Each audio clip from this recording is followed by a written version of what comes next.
Supreme court ने घुसपैठिया रोहिंग्याओं के लिए ऐसी सख्त टिप्पणी की है जिसकी वजह से रोहिंग्याओं को भारत में बसाने की वकालत करने वालों के पेट में जबरदस्त मरोड़े पड़ रही होंगी। सुप्रीम कोर्ट ने कहा है कि क्या हमें घुसपैठियों और रोहिंग्याओं के लिए रेड कारपेट बिछाना चाहिए।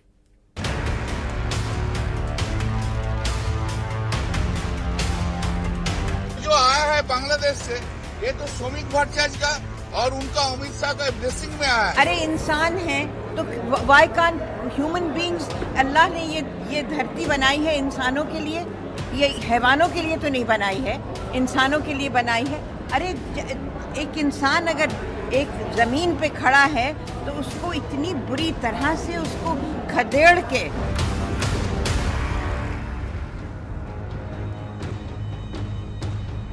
देश में मौजूद रोहिंग्या और बांग्लादेशी घुसपैठियों के बारे में आज सुप्रीम कोर्ट की एक तल्ख टिप्पणी से सैयदा हमीद जैसे खुद को सोशल वर्कर बताने वाले लोगों के सीने में दर्द शुरू हो गया होगा, जो घुसपैठियों से खासी हमदर्दी रखते हैं, उनकी वकालत करते हैं और उन्हें देश से बाहर निकालने को अमानवीय बताते हैं। ऐसे लोगों पर कोर्ट ने आज सख्त रुख अपनाते हुए कहा कि क्या घुसपैठियों के लिए रेड कारपेट बिछाना चाहिए।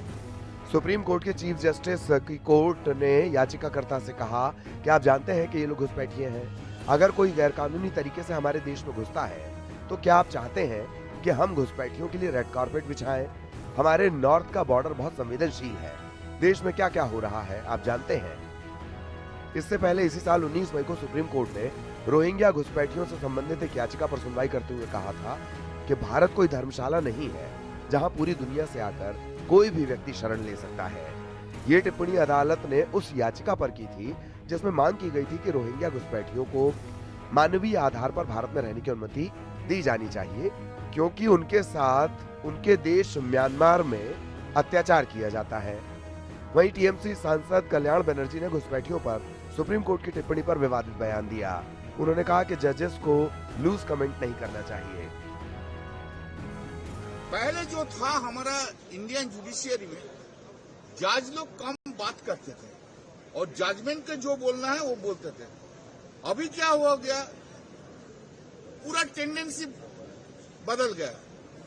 आजकल जज लोग ज्यादा बात करते हैं टीआरपी बढ़ाने के लिए, जजमेंट नहीं देते हैं। दरअसल 5 महीने पहले दिल्ली पुलिस की हिरासत से 5 रोहिंग्या घुसपैठियों के लापता होने को लेकर सुप्रीम कोर्ट में एक याचिका दायर की गई थी। इस याचिका में गुजारिश की गई थी कि कोर्ट 5 रोहिंग्या घुसपैठियों की कथित कस्टोडियल डिसअपीयरेंस यानी हिरासत में गायब होने को लेकर जांच के आदेश दे, लेकिन सुप्रीम कोर्ट ने इस याचिका को सिरे से खारिज करते हुए याचिकाकर्ता को जोरदार फटकार लगाई। इस मामले में सुप्रीम कोर्ट ने केंद्र सरकार को नोटिस जारी करने से भी साफ इनकार कर दिया है।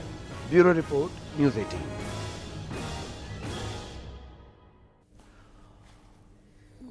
एसआईआर और वोट चोरी के आरोप के मुद्दे पर लगातार दूसरे दिन संसद में हंगामा हुआ। विपक्ष एसआईआर पर चर्चा की मांग पर अड़ा रहा, जिसके चलते लोकसभा में कामकाज नहीं हो पाया और कार्रवाई 2 बार स्थगित की गई। संसद के शीतकालीन सत्र में जहां विपक्ष एसआईआर को लेकर सरकार को घेरने के मूड में है, वहीं बीजेपी ने भी कई आरोप लगाए। कहा कि विपक्ष जानबूझकर सदन की कार्रवाई नहीं चलने देना चाहता।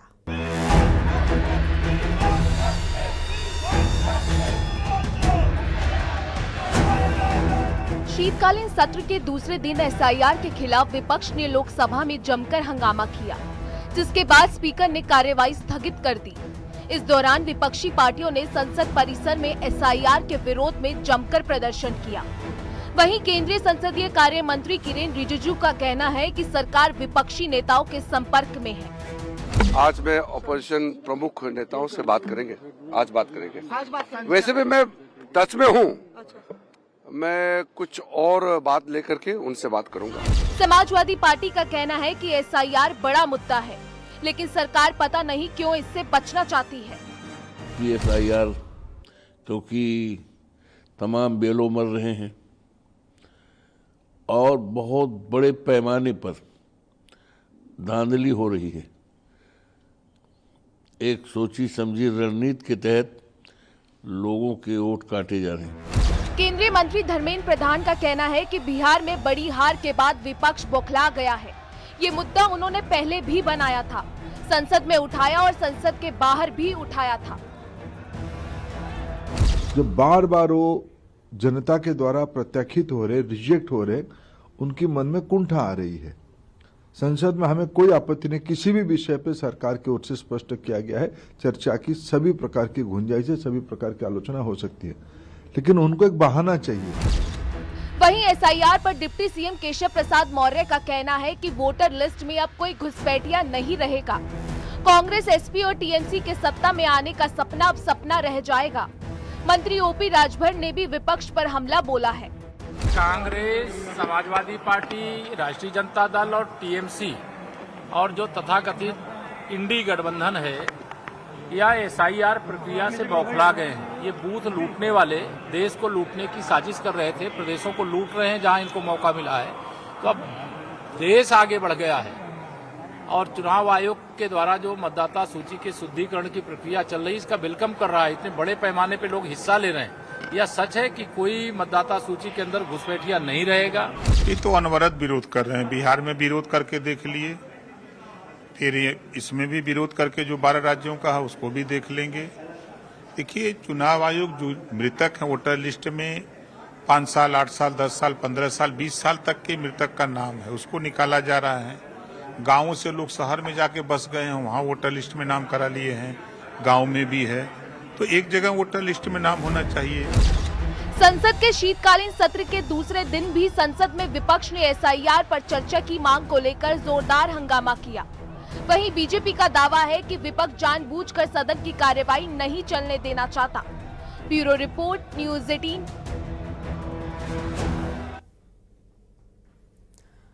जुल्म होने पर जिहाद का ऐलान करने वाले जमीयत उलेमाए हिंद के अध्यक्ष मौलाना महमूद मदनी अपने बयान पर पूरी तरह से कायम हैं। जब जब जुल्म तब तब जिहाद कहकर भारत में मुसलमानों को जिहाद के लिए उकसाने के आरोपी मौलाना महमूद मदनी का कहना है कि जो उनके बयान को समझ नहीं पा रहे वो ना समझ हैं। जब जब जुल्म होगा तब तब जिहाद होगा। तो दोबारा कहता हूं, जब जब जुल्म होगा तब तब जिहाद होगा। कम्युनिटी को एक फीलिंग आई है, मैंने उस फीलिंग को एक्सप्रेस किया। यही सलाह देना चाहता हूं कि यहाँ का देश का सनातनी जिस तरीके से आप देश पर टिप्पणी कर रहे हैं, आपके इन बयानों से बहुत खपा है और मेरा मानना ऐसा है कि अगर ये नहीं सुधरे तो यहाँ का सनातनी सड़कों को उतर के इन्हें दौड़ा के मारेगा, दौड़ा के इन्हें पाकिस्तान तक पहुंचाएगा। जब जब जुल्म तब तब जिहाद कहकर भारत में मुसलमानों को जिहाद के लिए उकसाने के आरोपी मौलाना महमूद मदनी अपने बयान पर पूरी तरह अड़ गए हैं।